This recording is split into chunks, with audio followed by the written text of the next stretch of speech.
بسم اللہ الرحمن الرحیم۔ کچھ لوگ نماز کے بعد اپنا دایاں ہاتھ سر پہ رکھ کے یا پیشانی پہ رکھ کے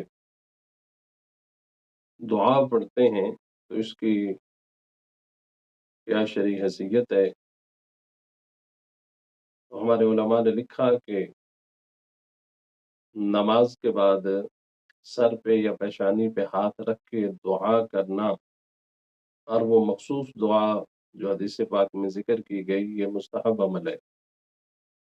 حضرت سیدنا انس بن مالک رضی اللہ تعالیٰ عنہ، آپ اس حدیث پاک کے راوی ہیں، اور یہ حدیث پاک امام جزری نے اپنی کتاب میں، امام طبرانی نے کتاب الدعاء میں، امام ابن سنی نے اپنی کتاب میں اس حدیث پاک کو نقل کیا کہ اللہ کے محبوب علیہ الصلوۃ والسلام جب فرض نماز پڑھ کے فارغ ہوتے تو اپنا دایاں ہاتھ اپنی پیشانی پہ رکھتے اور یہ دعا پڑھتے: بسم اللہ الذی لا الہ الا هو الرحمن الرحیم، اللہم اذہب عنی الہم والحزن۔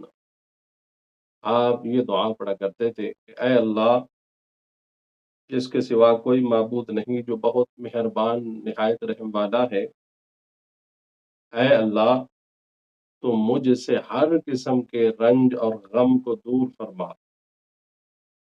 اور ایک روایت کے یہ لفظ ہیں کہ جب آپ فرض نماز پڑھ کے فارغ ہوتے تو اپنا دایاں ہاتھ اپنی پیشانی پہ رکھتے اور یہ دعا فرماتے: اشہد ان لا الہ الا اللہ الرحمن الرحیم، الحمد للہ، اللہم اذہب عنی الہم والحزن۔ میں گواہی دیتا ہوں کہ اللہ کے سوا کوئی معبود نہیں، وہ رحمان الرحیم ہے، اور تمام تعریفیں اس اللہ کے لیے۔ اے اللہ، مجھ سے ہر قسم کے رنج، الم اور غم کو دور فرما۔ یہ دعا فرض نماز کے بعد پیشانی پہ یا سر پہ ہاتھ رکھ کر دعا کرنا، یہ ایک مستحب عمل ہے، اور اللہ کے محبوب علیہ الصلوۃ والسلام اس طرح فرمایا کرتے تھے۔